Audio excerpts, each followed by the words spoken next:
दिल्ली में हवा काफ़ी ख़राब हो गई है, प्रदूषण काफ़ी ज़्यादा हो गया है, लोगों को सांस लेने में दिक्कत हो रही है। इसके कई सारे पहलू हैं। मैं सबसे पहले आप लोगों के साथ शेयर करना चाहता हूं कि ये समस्या केवल दिल्ली की नहीं है, ये पूरे नॉर्दर्न इंडिया की समस्या है। पूरे उत्तर भारत में दिल्ली, चरखी दादरी, रोहतक, भिवानी, गुड़गांव, बहादुरगढ़, जींद, मानेसर, नोएडा, ग्रेटर नोएडा, गाज़ियाबाद और राजस्थान में भिवाड़ी, इन सभी शहरों में हवा सीवियर कैटेगरी में है। जितनी खराब दिल्ली में उतनी खराब इन सभी शहरों में है। इसके अलावा धारूहेड़ा, कैथल, बल्लभगढ़, पानीपत, फरीदाबाद, सोनीपत, नारनौल, कुरुक्षेत्र, बागपत, मेरठ, कानपुर और बिहार में मोतिहारी, बेतिया, कटिहार, इनमें वेरी पुअर कैटेगरी में है। तो ये समस्या पूरे उत्तर भारत की समस्या है प्रदूषण की, और जाहिर तौर पे इसमें केवल आम आदमी पार्टी इसकी जिम्मेदार नहीं है, केवल केजरीवाल इसका जिम्मेदार नहीं है, केवल दिल्ली और पंजाब की सरकारें इसकी जिम्मेदार नहीं है। इसके कई सारे कारण हैं, कई लोकल कारण हैं, कई रीजनल कारण हैं।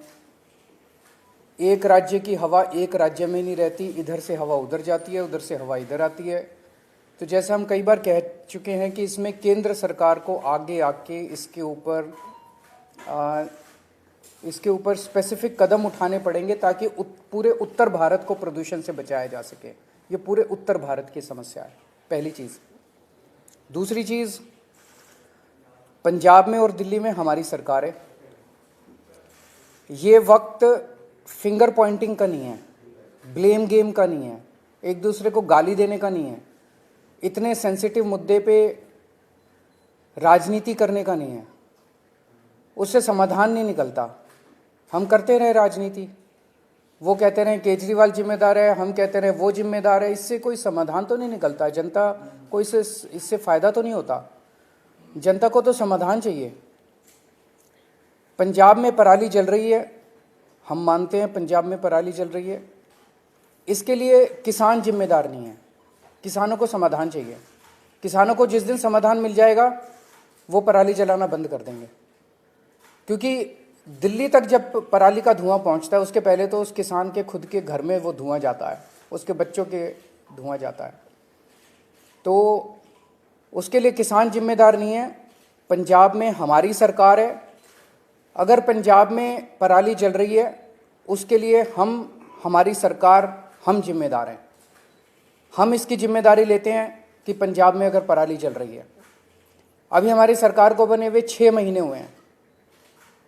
6 महीने बहुत छोटा पीरियड होता है।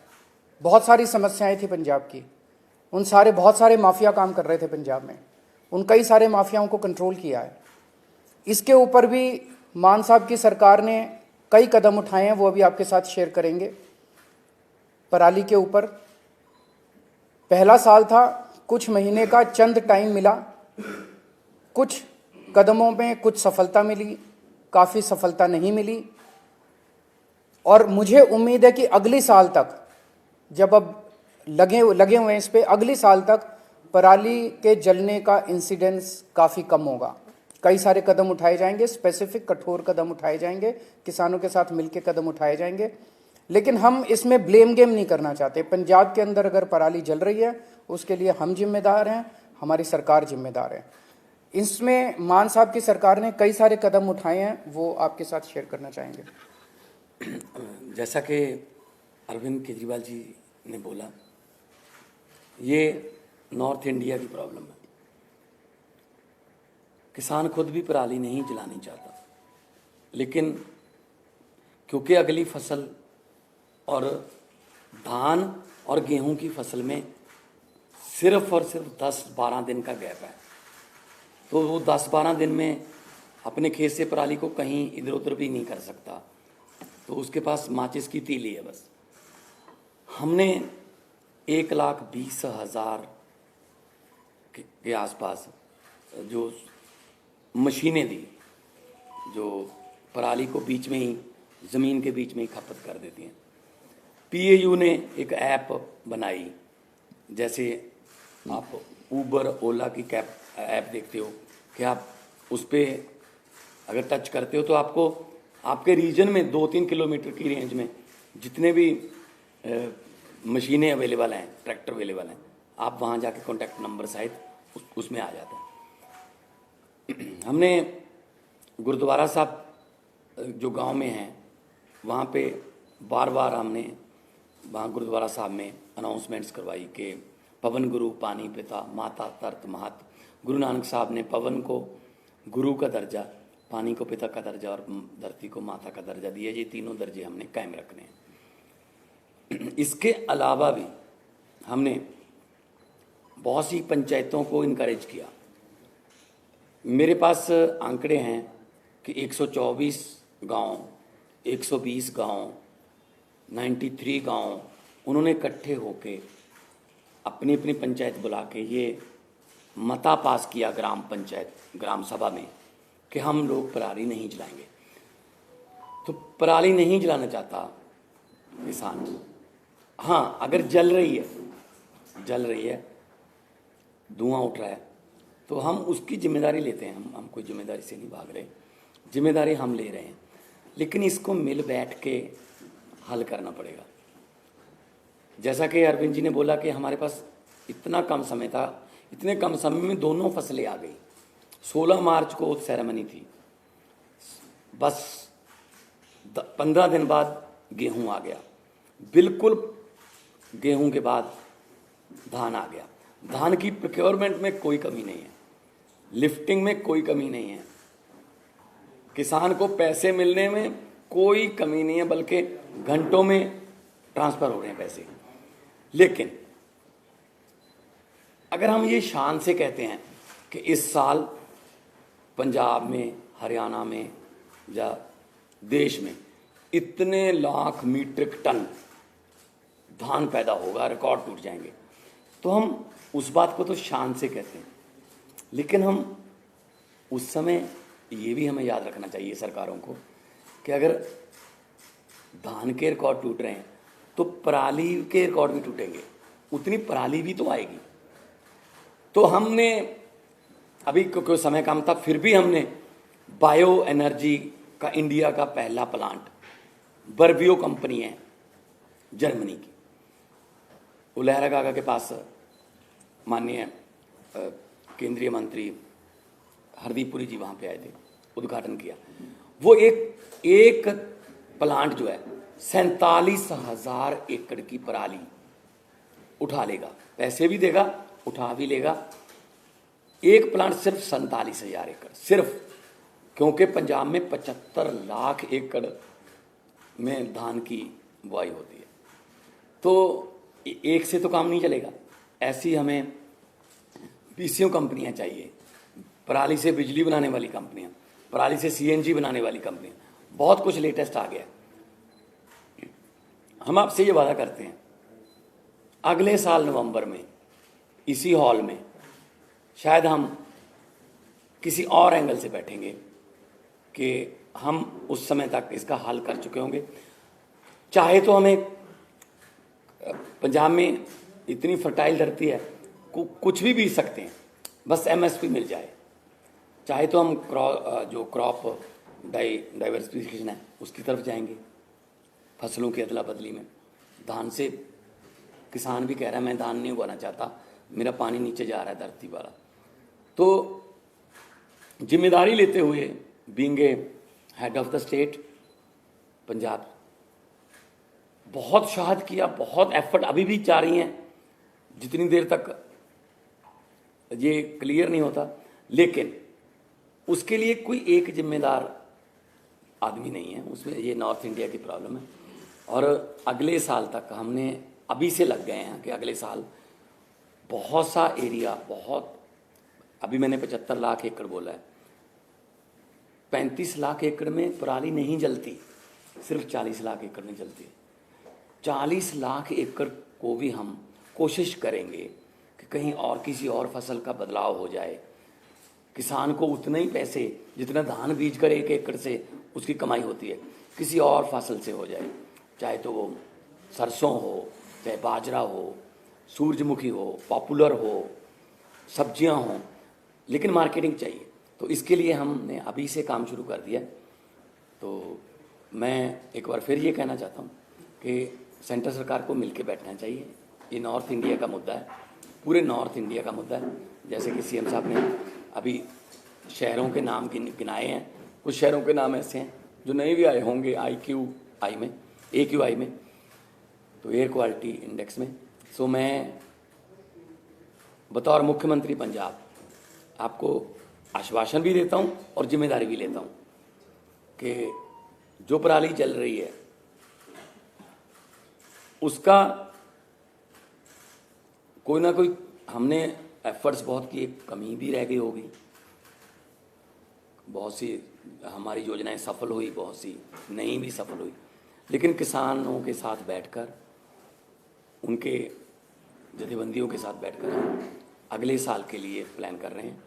और इस साल और कम हो, अभी हमने वो छोड़ा नहीं है कि हम छोड़ रहे हैं कि ऐसे जला दो या को। पर्चे दर्ज की बात है, पर्चे दर्ज करने से किसी भी चीज़ का इंडेक्स नहीं पता चलता आपको।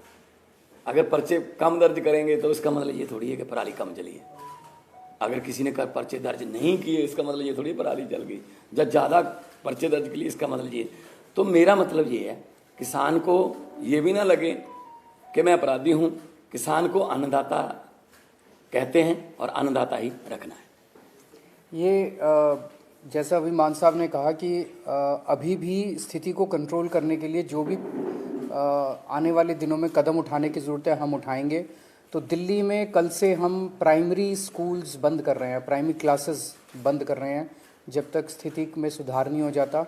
और ऑड इवन के ऊपर विचार चल रहा है कि ऑड इवन करने की ज़रूरत है, अगर ज़रूरत होगी तो ऑड इवन को लागू किया जाएगा। आज सुबह मैं देख रहा था, आदेश गुप्ता जी कह रहे थे कि वो एक दादा के नाते बोल रहे हैं और उनका जो पोता है उसे दिक्कत हो रही है। मैं उन्हें भरोसा दिलाना चाहता हूँ आदेश गुप्ता जी कि आपका पोता मेरा भी पोता है, और भरोसा रखिए कि हम पूरी कोशिश करेंगे, मिलके कोशिश करेंगे कि किसी भी बच्चे को किसी भी तरह की तकलीफ़ नहीं होनी चाहिए, उसके स्वास्थ्य से संबंधित, उसकी ज़िंदगी से संबंधित। अगर कोई क्वेश्चंस हैं एक दो तो। जो मान साहब ने कहा जो पराली को लेकर इस पे सवाल उठ रहे थे कि जो केंद्र सरकार से आप लोगों को कह रहे थे जो प्रस्ताव भेजा था वो नहीं माना गया, उस समय उसके बावजूद कोई और कदम जो आप लोग उठा सकते थे? नहीं, देखो, दो प्रस्ताव हमने भेजे थे। एक तो था कि 1500 आप दे दो, 500 दिल्ली गवर्नमेंट से ले लेंगे, 500 हम दे देंगे, 2500 रुपये पर एकड़ अगर उसको मिल जाएगा, वो दिहाड़ी वगैरह पे उसका खर्च होगा 1000 के आसपास, वो पराली को एक जगह पे रख लेगा, निकाल के अपनी फसल वो गेहूं की बीज देगा। लेकिन वो प्रस्ताव माना नहीं है। फिर हमने कहा कि बहुत सी कंपनियां ऐसी हैं जो पराली से बिजली बनाना चाहती हैं, बायोगैस बनाना चाहती हैं, उनके लिए फेडरल गवर्नमेंट से, सेंट्रल गवर्नमेंट से हमें परमिशन चाहिए थी, वो भी इतनी जल्दी में हो नहीं पाई। अभी भी हम कोशिश कर रहे हैं दोबारा कि चलो ये सीज़न हो गया तो अगला सीज़न तक तो कम से कम कर लें। तो हमारी तरफ से 1,20,000 हैप्पी सीडर्स बोलते हैं उसको, वो मशीनें चल रही हैं। मशीनों की अवेलेबिलिटी की कोई प्रॉब्लम नहीं है। हम गुरुद्वारा साहब में भी अनाउंसमेंट करवाते हैं कि जिसको मशीन चाहिए, इस गांव में मशीन, भाई 4 मशीन, 2 ट्रैक्टर हैं, अगर आपके पास अकेला ट्रैक्टर है, मशीन नहीं है, तो आप मशीन वहाँ से ले आएँ। अगर आपके पास ट्रैक्टर भी नहीं है तो ट्रैक्टर समेत भी मशीन मिलती है। तो हम एफर्ट्स में कोई कमी नहीं छोड़ रही। सेकेंडरी स्कूल 5वीं से ऊपर की क्लासेस की आउटडोर एक्टिविटीज़ बंद कर रहे हैं। स्पोर्ट्स और आउटडोर एक्टिविटीज़ जो हैं वो नहीं अलाउड की जाएंगी। सर, आप एनसीआर की बात कर रहे थे। एनसीआर नहीं, पूरे नॉर्दर्न इंडिया की। हरियाणा में खास करके पूरा सोनीपत से लेके पानीपत, करनाल तक दिल्ली जैसे हालात हैं, स्मॉग है, लेकिन वहां पे वो मेजर्स लेते हुए नहीं दिख रही है सरकार, चाहे वो स्मॉग गन्स हो या फिर कंस्ट्रक्शन के लिए तमाम जो एहतियात दिल्ली में बरते जा रहे हैं। Do you think that there is an urgent need for the centre to call a joint meeting? मैं वही बार बार कह रहा हूँ, 2 चीज़ों की ज़रूरत है। केंद्र सरकार अब पीछे नहीं रह सकती, केंद्र सरकार को इसका नेतृत्व करना पड़ेगा। केंद्र सरकार को बिहार तक प्रॉब्लम है, राजस्थान तक प्रॉब्लम है। राजस्थान के भिवाड़ी ज़िले में आज सीवियर कैटेगरी का पॉल्यूशन है। बिहार के मोतिहारी, बेतिया, कटिहार में वेरी पुअर कैटेगरी का पोल्यूशन है। ये तो पंजाब की वजह से नहीं हो रहा ना। तो ये समस्या तो पूरे नॉर्दर्न इंडिया की समस्या है, जिसके लिए केंद्र सरकार को सामने आके प्रदूषणों के कारणों के ऊपर काम करना पड़ेगा। और जहाँ प्रदूषण है वहाँ पे जो स्टेप्स दिल्ली सरकार उठा रही है, ये स्टेप्स पूरे देश में उठाने की ज़रूरत है। ज़रूर जॉइंट मीटिंग होनी चाहिए, एक्सपर्ट से गाइडेंस होनी चाहिए, हम लोगों को भी गाइडेंस मिले एक्सपर्ट से, उन सब चीज़ों की ज़रूरत है। पर एक ही चीज़ है कि मतलब मैं देख रहा हूँ रोज अखबारों के अंदर केजरीवाल ने ये नहीं किया, केजरीवाल ने ये नहीं किया, केजरीवाल ने ये नहीं। अगर केजरीवाल को गालियाँ देने से अगर देश का प्रदूषण खत्म होता हो तो दे लो। प्रदूषण तो खत्म नहीं हो रहा ना केजरीवाल को गाली देने से, समाधान तो निकालना ही पड़ेगा ना। राजनीति से नहीं होगा, मिल बैठ के कंस्ट्रक्टिव अप्रोच करनी पड़ेगी। पंजाब में बेलर्स के लिए किसानों की मांग है कि बेलर्स की रिक्वायरमेंट खुले हैं स्टबल को पैक करने के लिए, और हरियाणा में भी कुछ डेमोन्स्ट्रेट ये किया गया था कि बेलर्स की वजह से कहीं ना कहीं पराली जलाने की जो एक्टिविटीज में कमी आई है। तो कितने एक्टिव है अभी कोई संख्या बेलर्स की? वो सारे कदम उठाएंगे। जैसा मैंने कहा कि हमें 6 महीने मिले, 6 महीने बहुत कम होते हैं, मतलब कुछ भी नहीं होते, इतनी बड़ी समस्या है। उसमें भी मतलब पहले कुछ महीने तो लॉ एंड ऑर्डर उसको सब चीज़ों को कंट्रोल करने में लगे। तो 1 साल और दीजिए, हमें 1 साल मांग रहे हैं। हमें पूरी उम्मीद है जिस तरह से दिल्ली से हमारी आम आदमी पार्टी की सरकारें काम करती हैं, अच्छी नीयत से, पढ़े लिखे लोग हैं हम, तो इसको भी समस्या का समाधान निकालेंगे। बेलर्स भी लेके आएंगे, हैप्पी सीडर भी लेके आएंगे, क्रॉप डाइवर्सिफिकेशन की जरूरत है वो भी करेंगे। सारी चीज़ों के ऊपर काम अभी पैरेलली चल रहा है। अगले साल में तो अगला सीजन ही होगा, अगले सीजन में आपको ये तकलीफ होनी नहीं लेकिन चाहिए। हम कोशिश ये करेंगे कि हम धान से किसानों को किसी और फसल की तरफ लेके जाएं। उसके लिए मार्केटिंग चाहिए, एमएसपी चाहिए। हम बात कर रहे हैं, सेंटर के साथ भी बातचीत चल रही है कि क्योंकि राइस की कोई कमी नहीं है। मैं एफसीआई की स्टैंडिंग कमेटी का मेंबर था जब मैं मेंबर ऑफ पार्लियामेंट था। एफसीआई ये कह रही है कि हमारे पास राइस की कोई कमी नहीं है, लेकिन अब जो राइस पैदा होता है वो तो एफसीआई को उठाना पड़ता है, एमएसपी पे उठाना पड़ता है। तो हम कोशिश ये करेंगे कि ऐसी फसलें पंजाब में अगली बार आएँ ज़्यादातर जिनमें कम पानी खपत। मतलब पंजाब का नाम ही सिर्फ पानियों पर है, 5 आब, 5 दरिया, पानी नहीं है, ना तो ऊपर वाला ना ही नीचे वाला। 1 किलो चावल पैदा करने के लिए 3800 लीटर पानी पंजाब खपत कर रहा है 1 किलो चावल के लिए। तो हम देश को चावल नहीं दे रहे, हम देश को पानी दे रहे हैं। तो हम कोशिश ये करेंगे, किसान खुद इस बात से सहमत है कि हमें किसी और फसल की तरफ ले जाओ, बशर्ते उन्हें उतना ही कमाई हो जितनी धान से एमएसपी बेच। शिक्षा मंत्रालय ने देश भर के स्कूलों के लिए परफॉर्मेंस रेटिंग इंडेक्स लागू किया है। 2020-21 की रिपोर्ट है। दिल्ली के स्कूलों की स्थिति खराब बताई गई है, लेवल 2 भी क्रॉस नहीं कर पाई, और उसी दौरान पंजाब ने बेहतर परफॉर्म किया 2020-21 में, पूरे देश में 3रे नंबर पर है। आप सवाल ये है कि एजुकेशन मॉडल जनता से पूछ लो कि कहाँ के स्कूल अच्छे हैं और कहाँ के खराब हैं। मुझे नहीं पता ये कैसे बनाया इंडेक्स, इसकी डिटेल्स तो मनीष सिसोदिया जी बताएंगे। वो टेक्निकली सारी चीज़ों में समझ रखते हैं कि इसमें कैसे बनाया गया, क्या बनाया गया। लेकिन आप दिल्ली के लोगों से पूछ लो कि स्कूलों से खुश हो गया, और बाकी देश के लोगों से पूछ लो कि स्कूलों से खुश हो गया, आपको आपका जवाब है। और आप भी जानते हो, आप स्माइल कर रहे हो कि कौन सा स्कूल अच्छा है। Thank you.